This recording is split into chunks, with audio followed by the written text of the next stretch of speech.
আমি নতুন একটি বিষয় এখানে আলোচনা করব, বিক্রিয়ার কৌশল। গত সপ্তাহে যে বিক্রিয়া কৌশলগুলো দেখাইছিলাম সেগুলো এক ধরনের, এটা একটু আরেক ধরনের। ওটা ছিল সংযোজন বিক্রিয়া, এটা ছিল প্রতিস্থাপন বিক্রিয়া। তো প্রতিস্থাপন বিক্রিয়ার শর্ত হলো যে একজনকে সরায় আরেকজন বসবে এবং দুইজন একই রকম। যেমন একটা ছেলে একটা মেয়েকে সরাবে না, একটা ছেলে ছেলেকে সরাবে, একটা মেয়ে মেয়েকে সরাবে, এরকম। যাই হোক, এখানে ইলেকট্রোফাইল, যার ইলেকট্রনের প্রতি আকর্ষণ আছে সে হচ্ছে ইলেকট্রোফাইল, যে নিউক্লিওফাইল সে নিউক্লিওফাইল। তো আমরা যেটা এখানে দেখবো, স্ক্রিন শেয়ারে আমি যাই তাহলে জিনিসটা ক্লিয়ার হবে।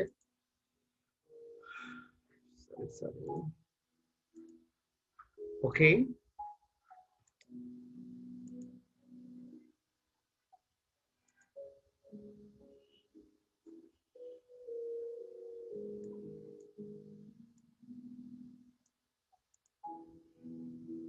দেখা যায়? হ্যালো, দেখা যায়? দেখা যায়? এই মেয়েরা দেখা যাচ্ছে। ঠিক আছে। জৈব রাসায়নিক আজকে আমাদের এখানে আমরা যেসব জিনিস আলোচনা করবো সেগুলো আমি ধারাবাহিকভাবে আলোচনা করব।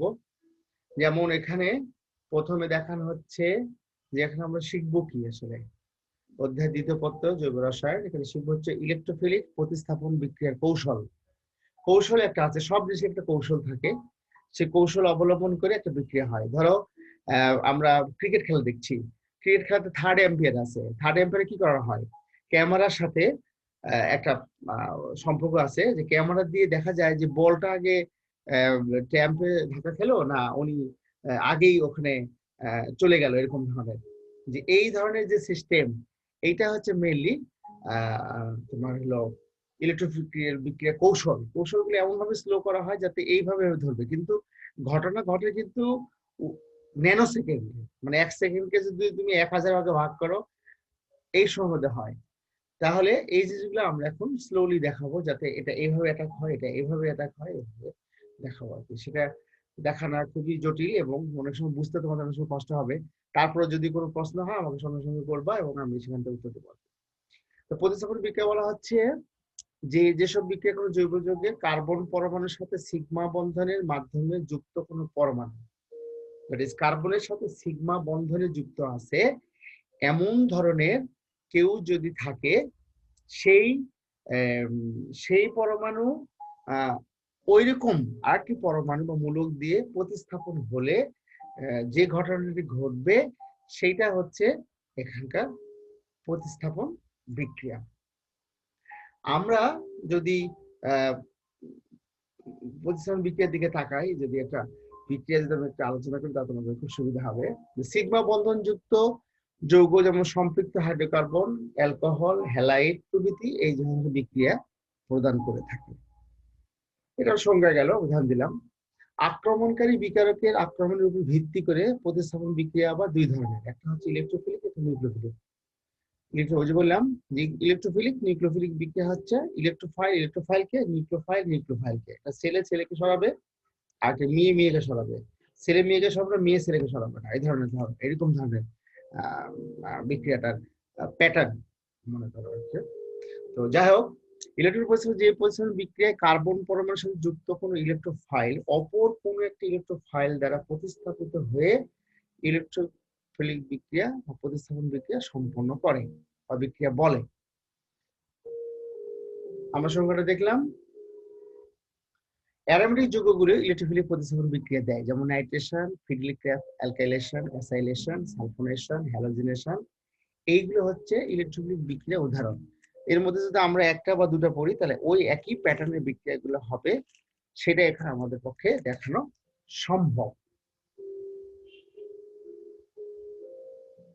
নিউক্লিওফিলিক প্রতিস্থাপন বিক্রিয়া, যে প্রতিস্থাপন বিক্রিয়া কার্বন পরমাণুর সাথে যুক্ত কোনো নিউক্লিওফাইল অপর কোনো নিউক্লিওফাইল দ্বারা প্রতিস্থাপিত হয় তাহাকে আমরা নিউক্লিওফিলিক বিক্রিয়া বলি।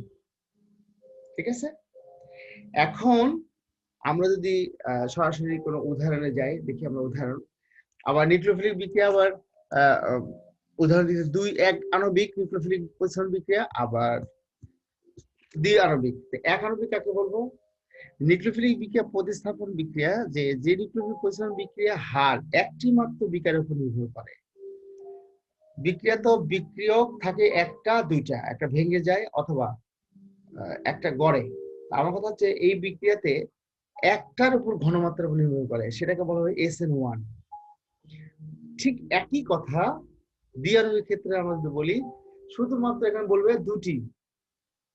সংজ্ঞাটা এত সুবিধা যে সংজ্ঞার কোনো কিছু নেই, এখানে শুধুমাত্র দুটি কথা লেখা আছে, দেখো দুটি। এই দুটি যদি একত্রে ধরে যদি হয়, সেটা সেই ক্ষেত্রে হবে হচ্ছে দ্বিআণবিক নিউক্লিওফিলিক প্রতিস্থাপন বিক্রিয়া বা SN2 বিক্রিয়া। SN2 বিক্রিয়া 1 বছর পর পর পরীক্ষায় আসে। তোমাদের খালি এইটুকু বললাম, আর কিছু বললাম না। এখন ফ্রিডরিখ বিক্রিয়া আমরা প্রথম উদাহরণ নিয়ে আসছি। এটা বিখ্যাত বিজ্ঞানী ফ্রিডেল এবং ক্রাফটস দুজন মিলে এটা করছে অ্যারোমেটিকের উপর।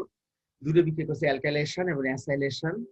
একে আমরা বাংলা ভাষায় বলি ইলেকট্রন আকর্ষী অ্যারোমেটিক প্রতিস্থাপন বিক্রিয়া, অর্থাৎ ইলেকট্রোফাইল।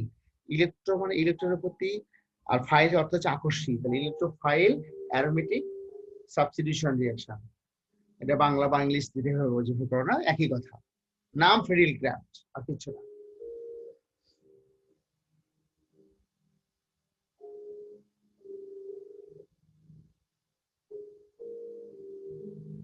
ফ্রিডেল ক্রাফট বিক্রিয়ায় অ্যালকাইলেশনে অ্যারোমেটিক রিং এর সাথে অ্যালকাইল হ্যালাইড বিক্রিয়া করে ঘটিয়ে এতে অ্যালকাইল মূলক যুক্ত করা হয়, এবং এই বিক্রিয়া অনুঘটক হিসেবে একটি শক্তিশালী লুইস অ্যাসিড যেমন অ্যালুমিনিয়াম ক্লোরাইড, ফেরিক ক্লোরাইড থাকে।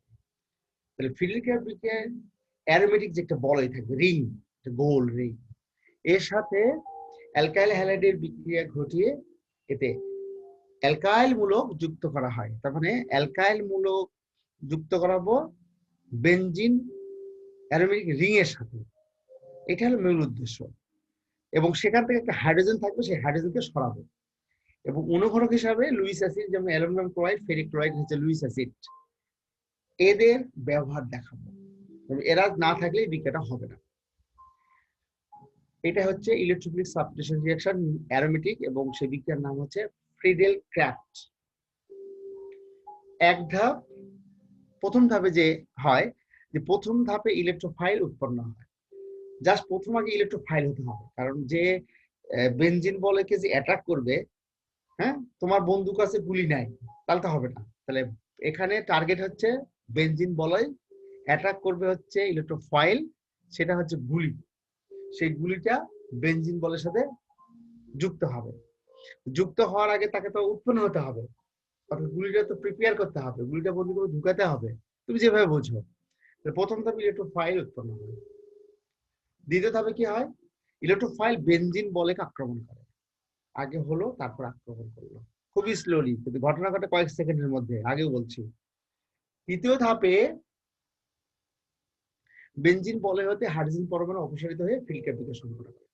কথাটা কিন্তু খুবই ইজি, ল্যাঙ্গুয়েজটা এখানে খুবই কম, কিন্তু আমরা ল্যাঙ্গুয়েজে বিশ্বাস করবো না, আমরা বিশ্বাস করবো বিক্রিয়ায়। বিক্রিয়াটা আসলে কিভাবে হয়েছে, সেখানে যে তিনটা ধাপ বললাম, সে তিনটা ধাপে আমাকে এখানে দেখাতে হবে, যেভাবে দেখা হতে হবে, এবং অন্তত তিনটা ধাপ এখানে উল্লেখ করতে হবে যে এইভাবে এই ঘটনা ঘটে। তো আমি এটা উদাহরণ থেকে দিচ্ছি, দেখো ফ্রিডেল ক্রাফট বিক্রিয়ায় আর অ্যালকাইল হ্যালাইড, এটার নাম হচ্ছে অ্যালকাইল, এটা হচ্ছে হ্যালাইড, তার সঙ্গে লুইস অ্যাসিড দিয়েছি। লুইস অ্যাসিড দিলে একটা ইলেকট্রোফাইল তৈরি হয়েছে, দেখো প্লাস, তারপর এটা মাইনাস তো হবেই। এখন ইলেকট্রোফাইল জাস্ট অ্যাটাক করেছে, কি করছে, ইলেকট্রন অ্যাটাক করে, তীর চিহ্ন খবরদারি ভাবে দিবে না, তীর চিহ্ন কি দেখো, ইলেকট্রন পজিটিভকে অ্যাটাক করে, এটা হচ্ছে নিয়ম। ওকে, এবং এই অ্যাটাক করার পর এখানে যে হাইড্রোজেনটা ছিল, এই জায়গাতে যে হাইড্রোজেনটা ছিল, সেই হাইড্রোজেনটা বের হয়ে আসছে, কারণ হাইড্রোজেনকে এখানে সরতে হবে শুধু কথা। এবং এখানে তিনটা বন্ধন ছিল, তিনটা বন্ধনের মধ্যে এখন বন্ধনটাকে ডট ডট দেওয়া হয়েছে, কারণ বন্ধন এখন এখানে হবে না, এখানে তিন বন্ধন হবে না, দুই বন্ধন হবে, দুটা দ্বিবন্ধন হবে, আর একটা দ্বিবন্ধন ভেঙে গেছে। এখন হাইড্রোজেন যদি কোনো কারণে ইলেকট্রন ছেড়ে দিয়ে চলে যায়, তাহলে ওই বন্ধনটা আবার এখানে জোড়া লাগবে, সেই তিন বন্ধনটা এখানে হয়েছে। বিক্রিয়াটা কিন্তু খুবই সুবিধাজনক বিক্রিয়া বলা হয়েছে, যে প্রথম ধাপে ইলেকট্রোফাইল তৈরি, দ্বিতীয় ধাপে আক্রমণ, তৃতীয় ধাপে হাইড্রোজেনের অপসারণ। এবং হাইড্রোজেন যাবে কোথায়, হাইড্রোজেনটা ওইখানে ক্লোরিন যে ছিল সেখান থেকে একটা ক্লোরিন নিয়ে নিবে, ক্লোরিন নিয়ে ফেরিক ক্লোরাইড হয়ে যাবে, আর ক্লোরিন আর হাইড্রোজেন মিলে -HCl হবে। আমার কথা, প্রভাবক কাকে বলা হয়? প্রভাবক বিক্রিয়ায় অংশগ্রহণ করে না, বিক্রিয়াকে শুধু ত্বরান্বিত করে মাত্র। বিক্রিয়া শেষে প্রভাবক কি হয়? যা ছিল তাই থাকে। দেখো এখানে কিন্তু বিক্রিয়ার মধ্যে কিন্তু আমরা দেখতেছি সে বিক্রিয়া অংশগ্রহণ করেছে, কিন্তু বাইরে যখন আসলো তখন দেখলাম সে বিক্রিয়া করে আগের মধ্যে ফেরত আসছে, কারণ এই ক্লোরিনটা সে Cl হিসাবে হাইড্রোজেন HCl বের হয়ে গেছে। এই হলো ফিল্ড বিক্রিয়া। আমি তোমাদের আগে বলেছি ফিল্ড বিক্রিয়া কিন্তু পরীক্ষায় থাকবে, তোমাদের যেই পরীক্ষায় না হোক না কেন এই বিক্রিয়ার কৌশল আমরা অবশ্যই পরীক্ষা দিব, সেটা আমি পরীক্ষা নিয়ে যাইছি পরীক্ষা। তোমরা কি বুঝতে পারছো? কোন যায় না? হ্যালো, শুনতে পাচ্ছ আমার কথা? জি স্যার, স্যার বুঝতে পারছি। আচ্ছা, বুঝতে পারছো, গুড। তাহলে আমরা এখন চলে যাব হলো এই বিক্রিয়া, যদি একটা বিক্রিয়া যদি আমি এখানে একটু ভিডিও আমরা দেখাতে চাচ্ছিলাম, একটু দেখো লক্ষ্য করে যে আসলে কি করতেছে। ভিডিওতে এমন কিছুই না যে আহামরি কিছু, জাস্ট একটা বিক্রিয়া ওরা দেখাইছে যে কিভাবে বিক্রিয়াটা হয় এবং বিক্রিয়াটার ইলেকট্রন কোন দিকে যায়, একজন লোক সে ভালো করে বুঝাই দিয়েছে ব্ল্যাক বোর্ডের মতো করে। আমরা সেটা একটু দেখে নিই।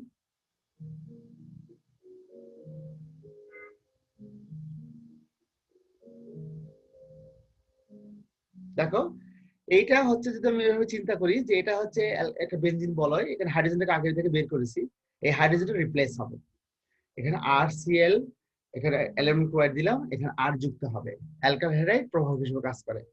ঠিক আছে, এখন উনি কৌশলের মধ্যে যেটা দেখাচ্ছে যে এখানে এটা হচ্ছে RCl, এটা হচ্ছে লুইস অ্যাসিড, অ্যালুমিনিয়াম ক্লোরাইড। দেখো লুইস অ্যাসিড হওয়ার পরে এখানে দেখাচ্ছে এটা লুইস বেস, এটা যদি অ্যাসিড হয় তো বেস অবশ্যই হবে। এখন এটা দুটোর মধ্যে বিক্রিয়া করার পরে ক্লোরিন চলে যাচ্ছে অ্যালুমিনিয়ামের কাছে, যাওয়ার পরে এখানে R+ তৈরি হবে। ভালো একটু দেখো কি করতেছে, দেখতে পাচ্ছ? হ্যালো হ্যালো, জি স্যার, দেখা যাচ্ছে। আচ্ছা দেখা যায়, আচ্ছা দেখা যায়। দেখো বিক্রিয়া করছে, এখানে তোমার এইটা হচ্ছে নেগেটিভ হলো, আর এইটার উপর সে প্লাস দিবে। এখন যদি প্লাস দেয় তাহলে ক্লোরিনের যোজন তো 2 হতে পারে না, তাই ক্লোরিনকে ভাঙতে হবে, তখন RCl বন্ধনটা ভেঙে যাবে। দেখো RCl ভাঙলে যে Rটাকে সে প্লাস করে নিবে।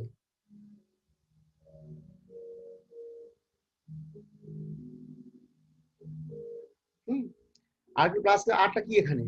আর হচ্ছে ইলেকট্রোফাইল, সেখানে আরেকটু ইলেকট্রোফাইল হিসেবে দেখাচ্ছে সে যে এটা ইলেকট্রোফাইল, তার মানে আমি বিক্রিয়ার নাম রেখেছি electrophilic substitution reaction. So electrophile আমার দরকার, আমার এই মাইনাস দরকার নাই, ক্লোরিন যেটা আছে এটা আমার দরকার নাই। যদি R+ তৈরি না হয় তাহলে বিক্রিয়াটা তো হবে না, যে কারণে উনি Rটাকে বেশি গুরুত্ব দিচ্ছে। এখন সে বেনজিন বলে দেখাবে।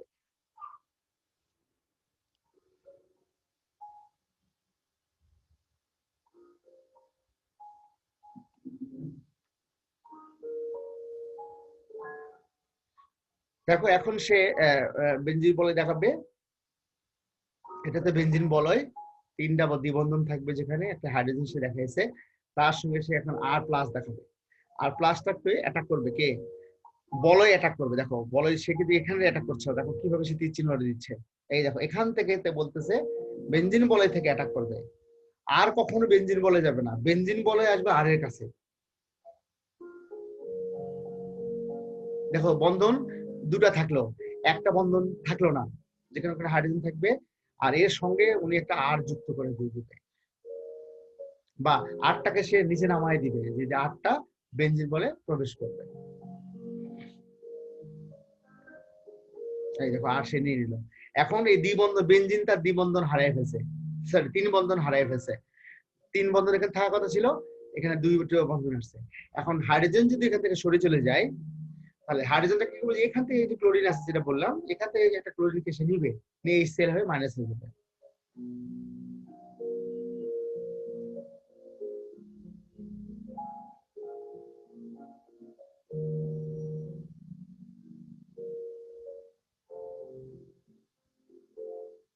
এই যে হাইড্রোজেন, দেখো এই ক্লোরিনটা হাইড্রোজেনের কাছে ধরলো, ধরে এটাকে এই বন্ধনটাকে ত্রিবন্ধন করে দিবা, আমরা ত্রিবন্ধন করে সেখান থেকে সে বেনজিন বলয় হলো, এবং Rটাকে সে সুরক্ষিত করে এখানে তোমার জয়েন্ট হয়ে গেল, এই তো আর যুক্ত হয়ে গেল। তাহলে টোটাল বিক্রিয়াটা দেখো যে এখন এই সেল চলে যাওয়ার পরে এটা সম্পূর্ণভাবে হলো, আর ওই যে হাইড্রোজেন আর সিএল HCl হলো, আর অ্যালুমিনিয়াম ক্লোরাইড আমি আগের মতো ফেরত পেয়ে গেলাম। এটাই হচ্ছে আমার এখানকার উদ্দেশ্য ছিল, যে আমি যেভাবেই হোক, আমার কথা হচ্ছে যেভাবেই হোক যে আমি প্রভাবক দিয়েছিলাম, প্রভাবক রেজাল্ট সরে আসে। দেখো ফিল্ডক্রাফট বিক্রিয়া আমরা এইভাবে যদি লিখি, এটা হচ্ছে বেনজিন বলয়, এখানে দেখো হাইড্রোজেন CH এরকম থাকে, তার সঙ্গে এই CH3 দিলে এই CH3 টা এখানে জয়েন্ট হবে আর এই HCl টা ভেঙে যাবে। ঠিক আছে, এটাই হচ্ছে পরিসর বিক্রিয়া ছিল ফিল্ডক্রাফট। তারপর হচ্ছে বেনজিনের নাইট্রেশন বিক্রিয়া, সেম একই, ওখানে ছিল CH3 আর এখানে হলো NO2, একই। বেনজিন বলে নাইট্রেশন অ্যারোমেটিক বিক্রিয়া একটি উদাহরণ। এই বেনজিন যুগের একটি হাইড্রোজেন পরমাণুকে নাইট্রো গ্রুপ দ্বারা প্রতিস্থাপিত হয়ে যদি বিক্রিয়া উৎপন্ন হয় সেটা হচ্ছে নাইট্রিক অ্যাসিড। তবে এর মধ্যে বিক্রিয়া দিতে হয় নাইট্রিক অ্যাসিড দিতে হয় এবং সালফিক অ্যাসিড দিতে হয়। সালফিক অ্যাসিড এখানে প্রভাবক হিসেবে কাজ করে। কিভাবে করে আমরা একটু দেখে নিই। যেমন এখানে বেনজিন বলয়, তার সঙ্গে নাইট্রিক অ্যাসিড সালফিক অ্যাসিড এইভাবে আমরা দিব উপর নিচে, এবং নাইট্রোবেনজিন উৎপন্ন হবে। তাহলে আমাদের কৌশলে দেখতে হবে যে আসলে কিভাবে হয়। দেখো কৌশলটা এখানে দেখানো হয়েছে, এটা হচ্ছে দেখো নাইট্রিক অ্যাসিড HNO3, দেখো তিনটে হাইড্রোজেন স্যার, এর এভাবে লিখতে পারি। সালফিক অ্যাসিড দিলে সালফিক অ্যাসিড একটা প্রোটন এটার সঙ্গে যুক্ত হবে, দিয়ে এটা পানি হয়ে যাবে, আর নাইট্রো গ্রুপটা প্লাস হবে। নাইট্রো গ্রুপটা প্লাস হওয়ার কারণে যেখানে দেখো এখানে পানি হয়েছে, এখানে নাইট্রো গ্রুপটা প্লাস হয়ে গেছে, হাইড্রোজেন প্লাস হচ্ছে, তাহলে ইলেকট্রোফাইল আমার তৈরি হয়ে গেল। আর সালফিক অ্যাসিড যদি একটা প্রোটন দিয়ে ফেলছে, তাহলে কি হবে, একটা হাইড্রোজেন এখানে সালফেটের কাছে, সালফিক অ্যাসিডের কাছে একটা হাইড্রোজেন কমে যাবে। যদি তাই হয় তাহলে এই নাইট্রো ইলেকট্রোফাইল আবার তৈরি হয়ে গেল। এখন সে বেনজিন বলয়কে অ্যাটাক করবে। বেনজিন বলয় অ্যাটাক করার পরে একই আগের মতো এখানে হাইড্রোজেন থাকবে, এখানে নাইট্রো গ্রুপ থাকবে। এই হাইড্রোজেনের কাজ হবে এইটার সঙ্গে যুক্ত হওয়া, নাইট্রোজেনের কাজ হবে হাইড্রোজেনের সাথে যুক্ত হওয়া। তাহলে কি হবে, তার দ্বিবন্ধন সে ফেরত পেল, নাইট্রো গ্রুপটা চলে আসলো। আর এখানে দেখো হাইড্রোজেন এখানে আছে তিনটা, তাহলে পানি হবে, পানি কয়টা হাইড্রোজেন, পানির হাইড্রোজেন দুটা, তিনটা হচ্ছে, তাহলে প্লাস হয়ে গেছে। যে কারণে কি হবে দেখো, শেষ ধাপে এই H3O, সরি বলো, শুনতে পাচ্ছি? স্যার আসসালামু আলাইকুম। বুঝলাম। এখন এই H3+ এটার সঙ্গে এই যে এটা যে ছিল বাইসালফেট আয়ন, দেখো বাইসালফেট আয়ন এখান থেকে একটা হাইড্রোজেনকে দিয়ে সালফিক অ্যাসিডকে ফেরত দিয়ে দিবে। কারণ সালফিক অ্যাসিড ছিল প্রভাবক, আমি সালফিক অ্যাসিড ছিলাম প্রথমে যেভাবে, ফেরত পাবো সেভাবে। হ্যাঁ, শেষ পর্যন্ত পানি উৎপন্ন হলো আর কি। তার পানিটা উৎপন্ন হয়েছে, কিন্তু আমরা এখানে আগেও দেখাচ্ছি পানি, দেখো এই পানি কিন্তু সেই পানি যে পানি এখানে উৎপন্ন হয়েছে, যাতে আমি দেখাইনি এখানে। তো এই হচ্ছে নাইট্রোজেন বিক্রিয়ার কৌশল। তুমি এইভাবে এক ধাপ, এই যে ইলেকট্রোফাইল যদি এক ধাপ অ্যাটাক করলো, দ্বিতীয় ধাপ এই যে হাইড্রোজেন বের হয়ে গেল, সেটা তৃতীয় ধাপ। এটা তোমার এক্সেসরিজ দিতে পারো, না দিলে সমস্যা নেই, তোমার দেওয়া ভালো। যে সালফিক অ্যাসিড যে প্রভাবক, তুমি কিভাবে প্রমাণ করবা, তখন এটা দেখাতে হবে। সালফিক অ্যাসিড নাইট্রিক অ্যাসিডের নাইট্রোনিয়াম আয়ন রূপান্তরিত করতে সহায়তা করে। তোমাকে যদি প্রশ্ন করা হয় অনুধাবন, এই প্রশ্নের অ্যান্সার হবে, শুধু এইটুকু অ্যান্সার দিতে হবে যে নাইট্রেশন বিক্রিয়ায় নাইট্রিক অ্যাসিড সালফিক অ্যাসিড ব্যবহার করা হয় কেন। শুধু 2 নম্বর অ্যান্সার, তুমি খালি এই কথা করার কথা লাগবে, এক লাইন লিখতে হবে। সালফিক অ্যাসিড নাইট্রিক অ্যাসিডকে নাইট্রোনিয়াম আয়ন রূপান্তরিত করতে সহায়তা করে, তাই নাইট্রেশন বিক্রিয়ায় সালফিক অ্যাসিড ব্যবহার করে। জাস্ট এইটুকু, তার কিচ্ছু লাগবে না। তো এখন আমরা যদি মনে করো অন্যদিকে চলে যাই, আর কোনো জায়গাতে আবার চলে যাই, সেই জায়গাতে আমরা দেখি যে প্রথম ধাপে কি হয়। প্রথম ধাপে ইলেকট্রোফাইল তৈরি হয়, আমরা দেখালাম। দ্বিতীয় ধাপে বেনজিন বলকে আক্রমণ করে, সেটাও দেখালাম। তৃতীয় ধাপে বেনজিন বল হতে হাইড্রোজেন পরমাণু উপস্থিত নাইট্রোজেন বিক্রিয়া ঘটতে পারে। দেখো ধাপগুলো কিন্তু একইভাবে লিখছি, যাতে অন্তত একটা পড়লে তোমার কিন্তু আর আরেকটা পড়ার জন্য তেমন কোনো দরকার প্রয়োজন পড়বে না। তো এই ফাঁকে আমরা নাইট্রেশন বিক্রিয়া একটা অ্যানিমেশন ভিডিও দেখাই, যে দেখো এখানে কি হয়েছে, সেটা দেখলেই আমরা বুঝতে পারবো যে নাইট্রেশন বিক্রিয়ার কৌশলটা একটু ফিলিগ্রাফের চেয়ে একটু ভিন্ন।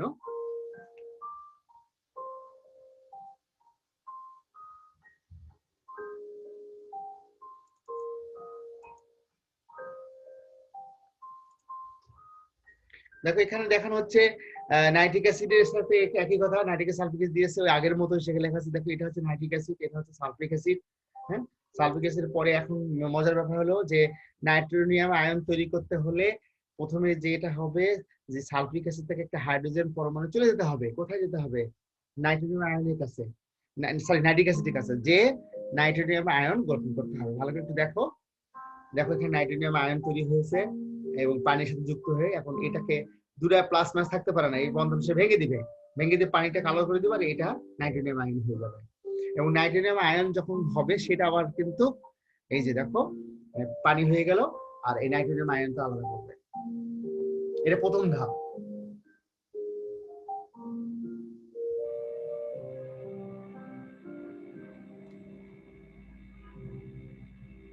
দেখো নাইট্রোনিয়াম আয়ন তৈরি হয়েছে এবং সেখানে একটা প্লাস দিয়ে দিবে, NO2 plus. This is electrophile. এই ইলেকট্রোফাইল তৈরি করাটা হচ্ছে আমার কাজ এবং সে এখানে বলছে যে এটা ইলেকট্রোফাইল। ওকে,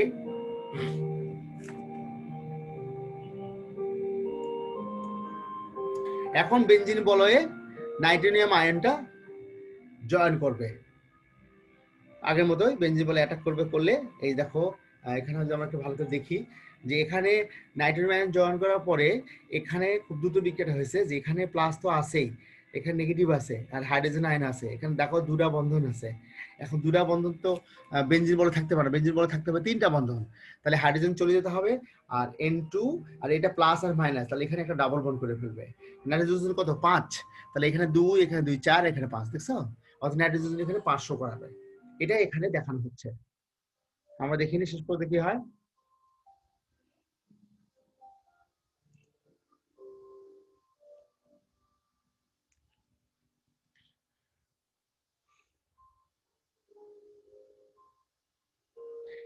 এখানে আমি একটা জিনিস বলি, রেজোনেন্স স্ট্রাকচার সে দেখাবে, তিনটা প্লাস দিবে তিনটা কোণায়, দেখো এখানে একটা প্লাস দিয়েছে, এখানে একটা প্লাস দিয়েছে, সে আরেকটা দেখাবে। এই রেজোনেন্স স্ট্রাকচার এটা আমরা পরে পড়াবো, তারপরে আজকে একটু দেখে নাও যে এটা কিভাবে রাখতে হয়। দেখো তিনটা স্ট্রাকচার হলো, প্লাসটা এখানে, পরে প্লাসটা এখানে, পরে প্লাসটা এখানে। এখন তিন জায়গাতে যদি হয় তাহলে এই স্ট্রাকচারটা স্টেবল। এখন এখান থেকে প্রোটন ছেড়ে দিবে, দিয়ে সে নাইট্রোনিয়াম আয়ন গঠন করে নাইট্রোবেনজিন তৈরি করবে। এটাই হচ্ছে আসল হচ্ছে নাইট্রোবেনজিনের কৌশল। দেখো এই যে নাইট্রোবেনজিন একটা NO2 গ্রুপ সে দিয়ে দিবে এখানে। ওকে, এই হলো আমার নাইট্রো বিক্রিয়ার কৌশল। এখন এইগুলো পরীক্ষার জন্য খুবই ইম্পর্টেন্ট, তোমরা যখন কিভাবে করবো আমি জানি না, তবে এগুলো জিনিস বইয়ের মধ্যেও ভালো করে দেওয়া আছে, আমি যতটুকু পারলাম বুঝে দিলাম, এটা ইউটিউবে থাকবে, তোমরা দেখে নিবা। যদি কোনো কারণে কোনো জায়গাতে তোমার কনফিউশন হয় সেটা স্যার ওইটা আরেকবার দেখি। সরি, আবার বলো। স্যার ওইটা আরেকবার দেখি, আমি না ওইটা বুঝি নাই। তুমি ভিডিও দেখতে যাচ্ছ? বেশি হইতেছে কিন্তু এই ভিডিও দেখতে যাচ্ছ আবার? না ওই যে বিক্রিয়াটা, হ্যাঁ এটা বুঝতে পারছো? দেখো এখানে প্রথম যেটা বলা হচ্ছে যে এটা হচ্ছে, সরি কোনটা দেখতেছি, সরি সরি সরি সরি, এটা কেন? তুমি এর পরে ভিডিও দেখবে না? হ্যাঁ এই দেখো এর আগে যেটা আসছিল হাইড্রোজেন। তুমি কি নাইট্রেশন বিক্রিয়া কৌশল দেখবা না সালফারেশন বিক্রিয়া কৌশল দেখবা? তুমি এটা ইউটিউবে দেখতে পাবা, আমি যখন এটা ইউটিউবে এখনই ছেড়ে দিব, তুমি বসে থেকে আরাম করে দেখবে, আমার এত সময় নেই কারণ 10 মিনিটের মধ্যে ক্লাস শেষ হয়ে যাবে। ওকে ওকে,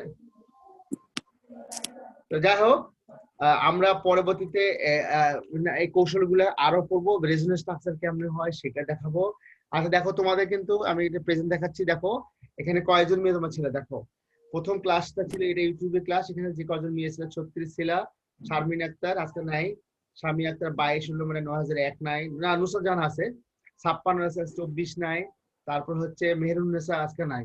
তো এখন এগুলো যদি আমি কলেজে আসছি তো স্যার, আজকে না আগের কথা বলছি, আগের কাজ 21 নভেম্বর যে ক্লাসটা দেখো কয়জন আছে, মেহরুন্নেসা, নাবিলা আছে, নুসরাত জাহান আছে, সাইমা আক্তার 22 36 আছে। এখন এগুলো কিন্তু রিপোর্ট হয়ে যাবে, আমি রিপোর্ট যদি হয়ে যায় তখন তোমাদের হয়তো যদি ফাইন ধরে যে অনলাইনে বসে থেকে তুমি ক্লাস করো নাই, তো এইটার দুঃখ কে নিবে বলো, আমাকে বুঝাও। আমার কথা হচ্ছে আমি ওটা বলতে চাচ্ছি না, আমার কথা হচ্ছে যে যদি তোমরা মনে করো যে এই বসে থাকে তোমরা ক্লাস কেউ করবে না, তাহলে তো এটা তো কলেজ ধরে বসবে, হ্যাঁ। যেন আমি এই যে এখনই তোমার এই